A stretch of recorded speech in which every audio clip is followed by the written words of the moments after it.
ఇండస్ట్రీలో ఇమేజ్ చట్టం అనేది ఓ డేంజర్ పాయింట్. వన్స్ ఇందులో ఇరుక్కుంటే బయటకు రావడం కష్టం. ఎన్ని ఆఫర్స్ వచ్చినా అన్ని దాని చుట్టూనే తిరుగుతూ ఉంటాయి. ప్రెజెంట్ ఇలాంటి ఫేజ్ లోనే ఇరుక్కుపోయింది ఓ హాట్ బ్యూటీ. నెక్స్ట్ ఏ ప్రాజెక్ట్ సెలెక్ట్ చేసుకోవాలో తెలియక సతమతమవుతోంది. టిల్లు స్క్వేర్ తో గ్లామర్ గేట్స్ కి డోర్స్ ఓపెన్ చేసింది అనుపమ పరమేశ్వరన్. ఇందులో లెక్కలెన్ని lip locks, cleavage show, intimate సీన్లలో నటించి తన ఇమేజ్ ని పూర్తిగా మార్చేసుకుంది. టిల్లు స్క్వేర్ బ్లాక్ బస్టర్ అవడంతో అనుపమ కెరీర్ కు ఊపొస్తుందనుకుంటే ఇప్పటిదాకా కొత్త ప్రాజెక్ట్ కి సైన్ చేయలేదు ఈ మల్లువుడ్ బ్యూటీ. టిల్లు స్క్వేర్ తర్వాత అనుపమ ఇమేజ్ మారిపోవడంతో తనకి వరుసగా బోల్డ్ పాత్రలే ఆఫర్స్ గా వస్తున్నాయట.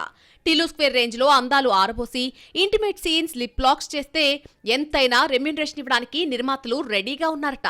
కానీ తనకొస్తున్న బోల్డ్ క్యారెక్టర్స్ ని ఒప్పుకోవాలా వద్దా అనే కన్ఫ్యూజన్ లో ఈ హాట్ బ్యూటీ ఉన్నట్టుగా తెలుస్తోంది. టిల్లు స్క్వేర్ లో తన పాత్ర డిమాండ్ చేయడంతో బోల్డ్ గా నటించింది అనుపమ. అది సినిమాకి ప్లస్ అయింది. కానీ ప్రతిసారి ఇలాగే కనిపించాలని అనుపమ భావించట్లేదట. పూర్తిగా ఇమేజ్ మేకోవర్ అవసరం లేదని, ముందులా ట్రెడిషనల్ క్యారెక్టర్లు చేస్తూనే క్యారెక్టర్ డిమాండ్ చేస్తే గ్లామర్ పాత్రలు చేయాలని డిసైడ్ అయిందట. అందుకే వచ్చిన ప్రతి ఆఫర్ కి సైన్ చేయకుండా ఆచితూచి స్టోరీస్ ని సెలెక్ట్ చేసుకుంటుందట. మరి అను నెక్స్ట్ ప్రాజెక్ట్ కి ఎలాంటి సబ్జెక్ట్ ని సెలెక్ట్ చేసుకుంటుందో చూడాలి.